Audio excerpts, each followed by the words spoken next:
If you've been watching my channel for a while now, I'm sure you've seen me use this tool a ton. Hole saw bits are usually just used to drill out really large holes, but that's probably what I use them for the least. I think there are just so many unintended great uses for hole saw bits, and that's why you see me use them in almost every one of my videos, and this video will be no different. For this video, I am continuing my goal of trying to make actual sellable products, and I am very happy with this project, the project that I'm making this video, these Latte art coasters, because people actually seem to like them. And I've already sold a few without really having to do any promotion or post any videos about it, which makes me very excited about this project. So usually I actually make these coaster sets a little bit different. I usually cut out all the parts on my CNC just because that is a lot faster and way more accurate than I can be. But I know that just watching the CNC run would be very boring, so I tweaked the design just a little bit, and in this video I'm going to show you how I can make a set of these with some more traditional woodworking tools. So to start this project, I will be using one of my favorite tools, the hole saw bit. You can see I have an assortment of different size hole saw bits here, and I'm going to use each one of these at some point in the video, but to start I'm going to use the biggest hole saw to cut just a normal circle. And you'll notice I have the pilot bit removed, which is going to make things a little bit tricky. I have the pilot bit removed so I can cut just a blank circle without that extra hole in the middle, but without the pilot, the hole saw is going to want to catch and possibly drag my hand into the blade, which would not be ideal. So to avoid that, I'm going to be using a couple of drill press clamps to hold the piece down really tight and keep my hands away while I make this cut.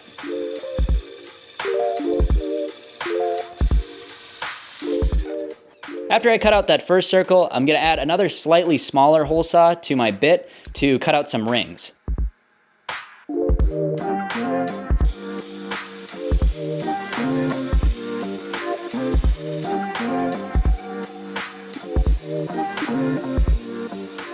Alright, so I have my circle and my rings cut, but they're still stuck together because I did not drill all the way through my board at the drill press because I didn't want all my pieces getting stuck inside the hole saw bits.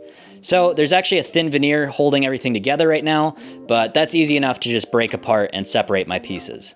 The rings are going to make up the coffee cup that holds the coasters, with the circle being the bottom of that cup. I'm going to glue just the rings together at first so that I have a chance to sand the inside of the cup without running into the bottom. And then after I'm done sanding, I can just add that bottom on.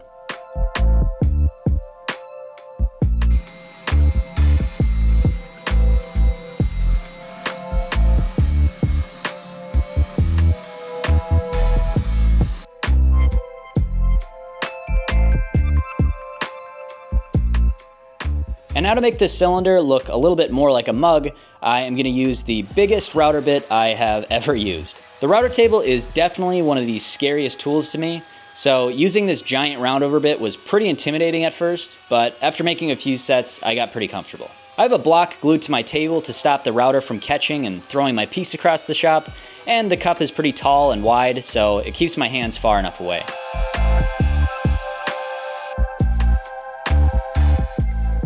The mug is really starting to take shape, and all it needs now is a handle. So I'm going to use two smaller hole saw bits to cut out a handle.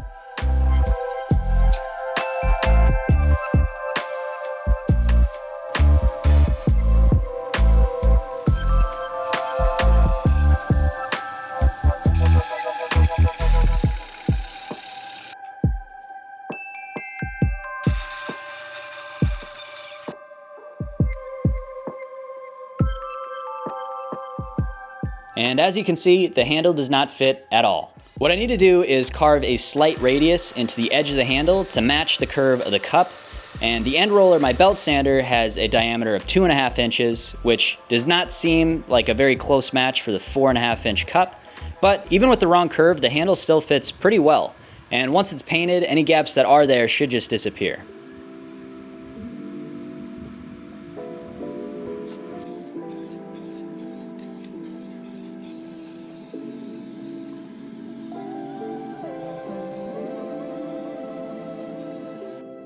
I don't want to totally hide the wood with all this paint, so I'm going for sort of a rustic look, and once the paint dries, I'm going to rough it up a bit to show some of the wood through.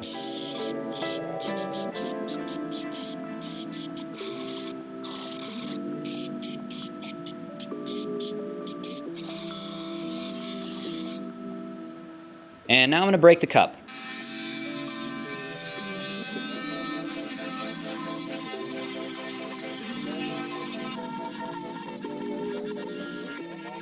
Some of the people that I showed this coaster set to did not like that the cup was broken, but there needs to be some type of opening on the side of the cup to allow you to easily remove the coasters. And I think having a crack in the cup kind of matches that rustic look I'm going for.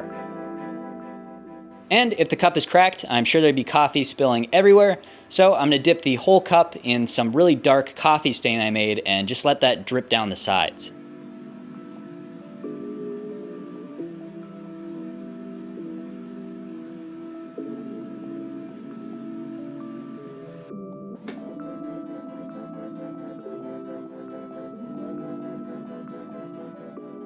While the cup dries, I can work on the coasters to go along with it, and this is going to be super easy because I can just reuse the ring cores that I cut out at the beginning of this video. The only problem that I'm going to have with the ring cores is that they are nearly 3/4 of an inch thick, which is a bit much for coasters. The drum sander can really only take off a very small amount of material at a time, so this took forever. This took so long, it honestly probably would have been faster just to cut out a new set out of thinner material, but that also would have been more wasteful. I'm going to do a little final sanding just to round over all the edges, and then the coasters, just like the cup, are going to get dipped into the coffee.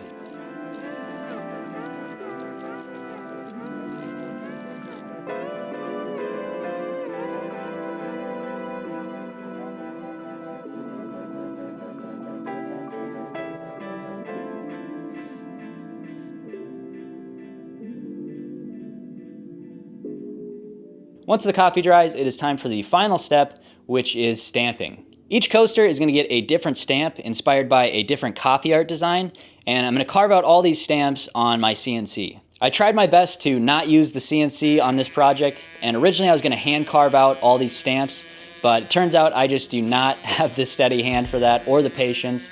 It's definitely doable, just not by me. Anyways, the stamps turned out really great when I was not cutting them, and I had the CNC cut them out to the exact same size as the coasters, so it'll be really easy to line up when stamping.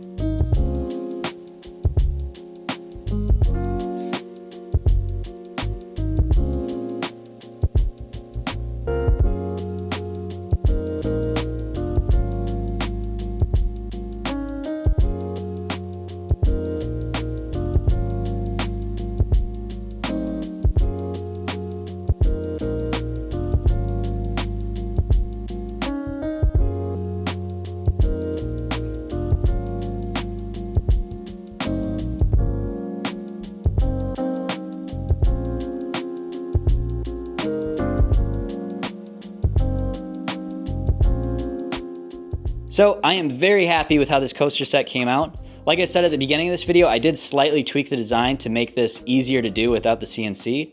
But I genuinely think this actually looks better than the CNC version that I have been making. But I don't know, let me know what you think in the comments. Anyways, if you're interested, I will have these coaster sets available on my Etsy, which will be linked in the description below. And this one non-CNC made set that I made in this video will also be on my Etsy. I'm just gonna give this one away, or I'm gonna have to list it for 20 cents because that's as low as Etsy will let me go. But if you want that, there will be one in my shop. Anyways, thanks for watching.